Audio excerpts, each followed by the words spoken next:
Everybody, just before we get started, I do want to tell you about a great platform that if you like what we do here on the Today I Found Out channel, I am sure you will love. It's called CuriosityStream. I've talked about it before. It's a subscription service that offers over 2,000 documentaries and non-fiction titles from some of the world's best filmmakers, and they've also got exclusive originals. Now, I'm not sure how you guys watch YouTube, but for me, it's often like I've got my phone here, it's filling the little moments of the day, but at the end of the day, when I want to sit my butt down on the sofa and relax and watch something, I want something a little bit longer, and that's where CuriosityStream enters my life. It's perfect for things I'm into. I like learning, I like education. I imagine if you're watching this channel, you like that too.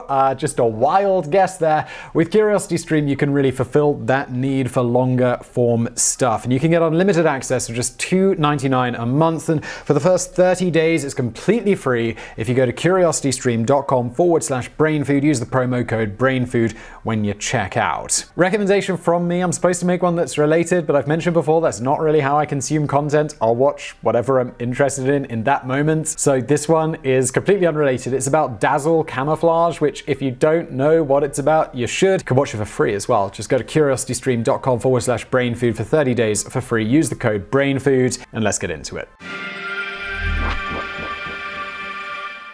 So on this channel before, we've talked about something called twin films, which is this Hollywood phenomena where if essentially you've got two films with near identical premises and they're inexplicably released around the same time, and basically all of the machinations that can lead up to that happening. Today, rather than focusing on an industry-wide trend, we're going to discuss a specific example of something similar. The bizarre tale of the time that two comic artists based in the UK and US somehow both created Dennis the Menace at almost exactly the same time, with the first editions of each published on the exact same day, despite neither one knowing anything about what the other one was doing. While it's commonly misstated that the UK version of Dennis the Menace, which debuted in Beano number 452, came out on March the 17th, 1951, in truth, both Dennis the Menace comics hit the shelves on March the 12th, with the incorrect date for the British version coming from the fact that this date was on the original cover. As to why, a common practice of the time was to post-date editions to try to keep them on the shelves longer. Beyond sharing a name, both characters own dogs that usually aid in their mischief, with American Dennis having a snowy white Airedale mix called Ruff, and with British Dennis owning an Abyssinian wirehead tripound called Gnasher.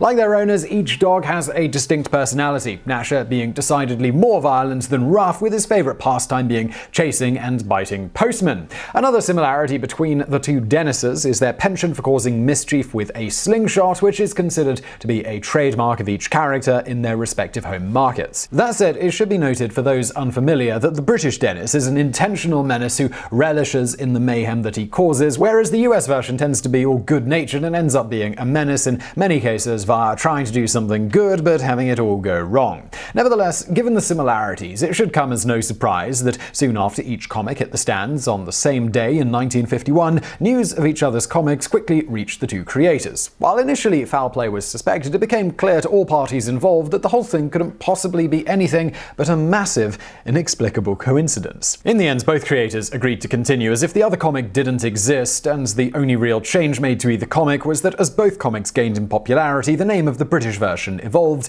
initially just in foreign markets, but eventually everywhere, to Dennis and Gnasher.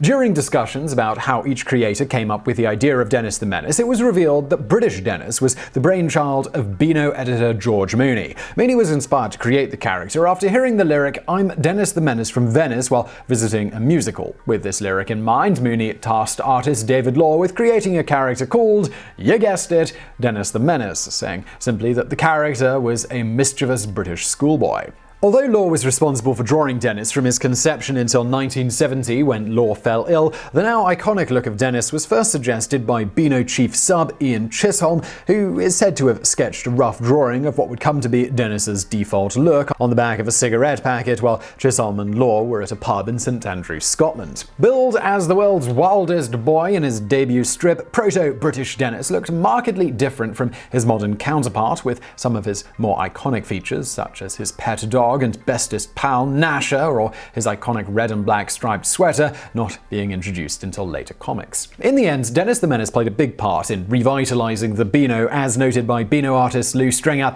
Dennis the Menace was like a thunderbolt. The Beano was flagging by 1950 and no longer radical, but there was an energy to Dennis the Menace. It was modern and became one of the first naughty kids characters of the post-war period. As for American Dennis the Menace, he was the creation of Hank Ketcham. Ketcham briefly attended the University of Washington in Seattle, but had a passion for drawing from a very young age when a family friend had showed him his, to quote Ketcham, magic pencil and how it could draw things like cartoon characters such as Barney Google. Fast forward to his freshman year in college in 1938, after seeing The Three Little Pigs, Ketcham promptly dropped out of school and left Seattle, stating, "I had one thing on my mind: Walt Disney. I hitchhiked to Hollywood and got a job in an ad agency changing the water for the artists for $12, about $219 today, a week, which was okay because I lived at a rooming house on Magnolia, 3 meals a day and a bike to ride to work for $6 a week.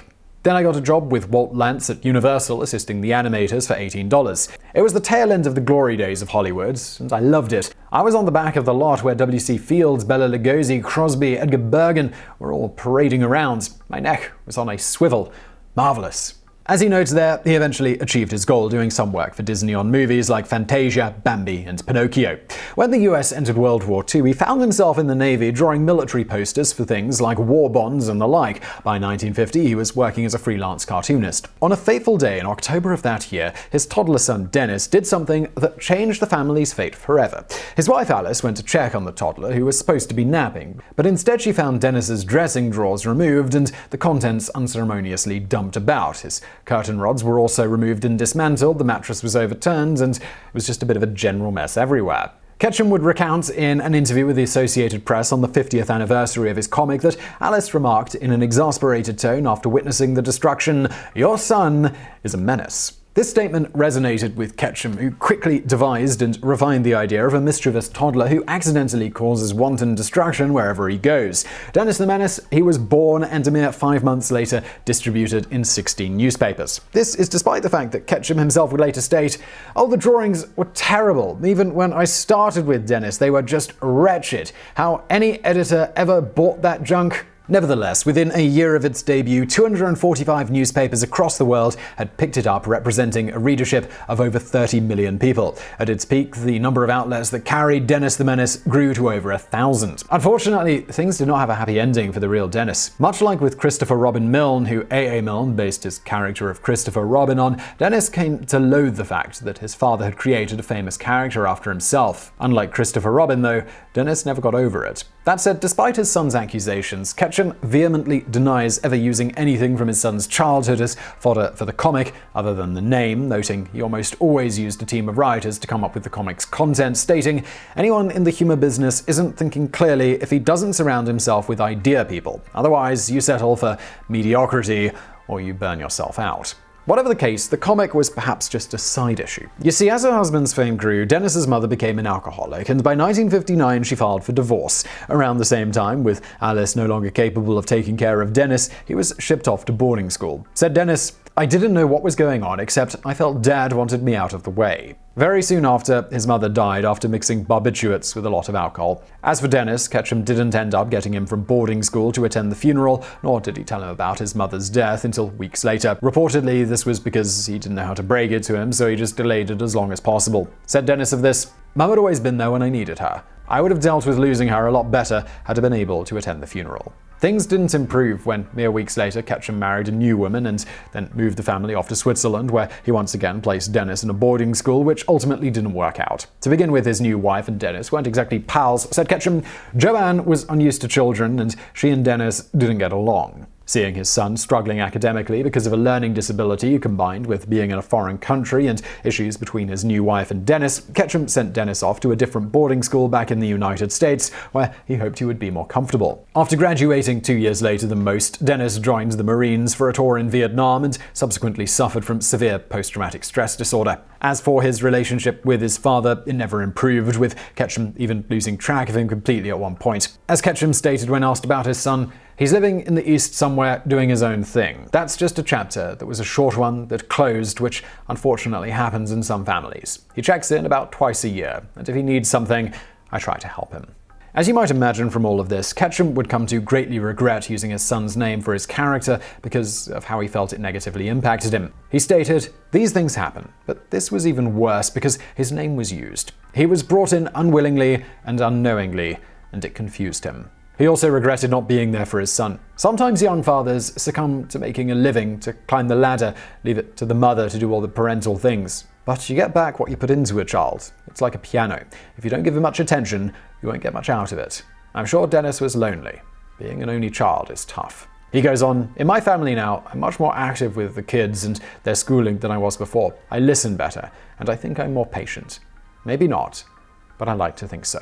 As for Dennis's side, he stated, rather than a successful famous father, "I would rather have had a father who took me fishing and camping, who was there for me when I needed him. Dad can be like a stranger. Sometimes I think that if he died tomorrow, I wouldn't feel anything."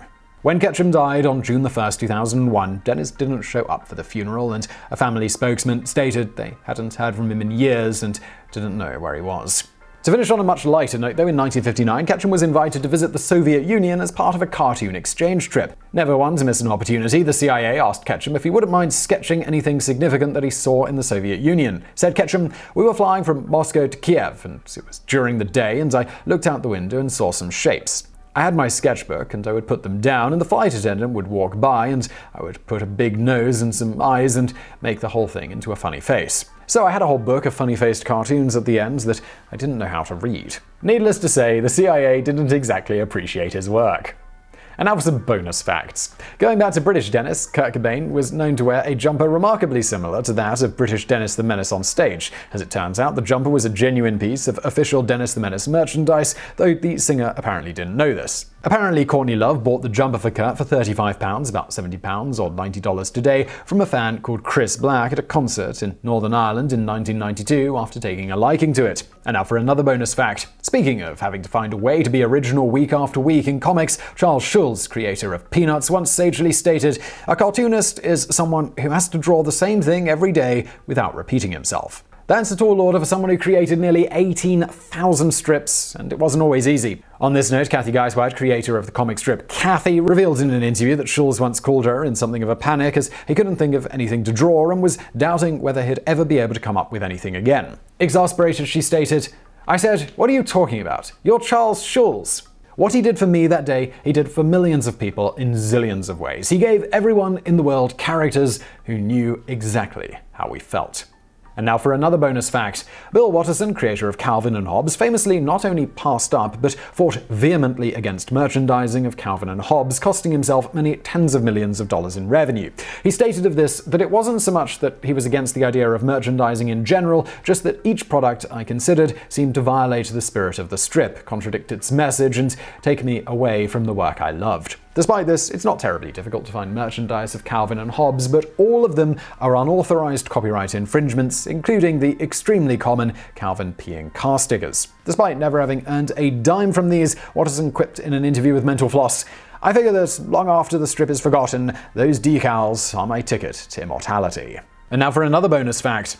Most of the characters and names in Winnie the Pooh were based on creator A.A. Milne's son's toys and stuffed animals, with the exception of Owl, Rabbit, and Gopher. Christopher Robin Milne's toy teddy bear was named Winnie after a Canadian black bear that he saw at the zoo in London. The real-life black bear was, in turn, named after the hometown of the person who captured the bear, Lieutenant Harry Colborne, who was from Winnipeg, Manitoba. The bear ended up in the London Zoo after Colborne was sent to England and then to France during World War I. When he was sent to France, he was unable to bring the bear, so he gave it to the London Zoo temporarily and later decided to make it a permanent donation after the bear became one of the zoo's top draws.